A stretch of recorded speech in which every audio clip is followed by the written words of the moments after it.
అంటే బ్రెస్ట్ క్యాన్సర్‌ని ఎట్లా గుర్తించాలి? అంటే స్టార్టింగ్ స్టేజెస్ ఎట్లా ఉంటది? అసలు ఎట్లా గుర్తించాలి? So breast cancer starting stages ఎట్లా ఉంటుందంటే, గడ్డ మనకి బ్రెస్ట్‌లో మామూలుగా గడ్డ కనీసం 1 సెంటీమీటర్ అయితే చేతికి తగిలిద్ది. ఓకే. సో మెయిన్‌గా మోస్ట్ కామన్‌గా అందరూ గుర్తుపెట్టుకోవాల్సింది ఏంటంటే నొప్పి లేని గడ్డ. ఓకే. జనరల్‌గా నొప్పి అనేది మీరే చెప్పాలి.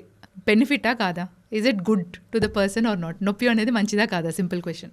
మంచిదంటే పెయిన్ వస్తుందంటే ఏదో ఉన్నట్టే గదా! పెయిన్ వస్తుంటే ఏదో ఉన్నట్టు, కానీ పెయిన్ వస్తుందంటే ఏదో ఒకటి చేస్తారు. అవును. పెయిన్ వస్తుందంటే మందులు వేసుకుంటారు, తగ్గట్లేదు. అవును. డాక్టర్‌ని మాత్రం కలుస్తారు. ఏదో అవును. ఒకటి వారం అవును. ఆగిన తర్వాతనే కలుస్తారు. కలుస్తాం. సో అవును. పెయిన్ లేని రకం ఉంటుంది చూడండి, దాంతోనే ప్రాబ్లం వస్తుంది. ఈ ఓకే. పెయిన్ లేని రకంకి ఏం చేస్తారంటే ఎక్కువ రోజులు కాదు, జస్ట్ ఒక 3-4 మంత్సే డిలే చేస్తారు. ఓకే. ఏముంది, ఇది మా పేషెంట్స్ నాకు డైరెక్ట్గా చెప్పిన ఆన్సర్స్ ఏంటంటే హౌస్ రినోవేషన్, హ్మ్. మనవడికి 10th క్లాస్ ఎగ్జామ్స్ ఉన్నాయి, యూఎస్ నుంచి కోడలో కూతురు వస్తుంది.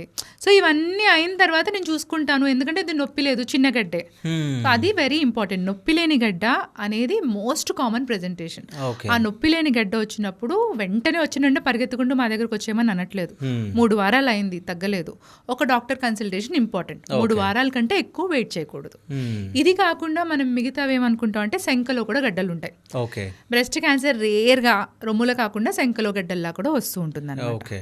అలా కాకుండా నిప్పుల నుంచి డిశ్చార్జ్, అంటే చనుము నుంచి పాలు వస్తాయి, అలా కాకుండా కొంచెం నీరులా కానీ రక్తంలా కానీ రావడం, లేదంటే గ్రీన్ కలర్లో వస్తుంది. కానీ గ్రీన్ కలర్లో వచ్చే జనరల్గా క్యాన్సర్ అయి ఉండొద్దు. But okay. ఎనీథింగ్ సింపుల్గా ఏంటంటే నిప్పుల్లో డిశ్చార్జ్ వచ్చింది, మా దగ్గరకు వదిలేసి మాకు వదిలేయండి, అది క్యాన్సరే కాదని మేము డిటెక్ట్ చేస్తాం. ఓకే. ఇవి సిమ్టమ్స్ అనమాట. ఇవి ఉన్నంత మాత్రాన మీకు ఉంది అని కాదు, హ్మ్. వస్తే ఉందా లేదా అని మనం డయాగ్నోస్ చేయగలుగుతాం. ఓకే.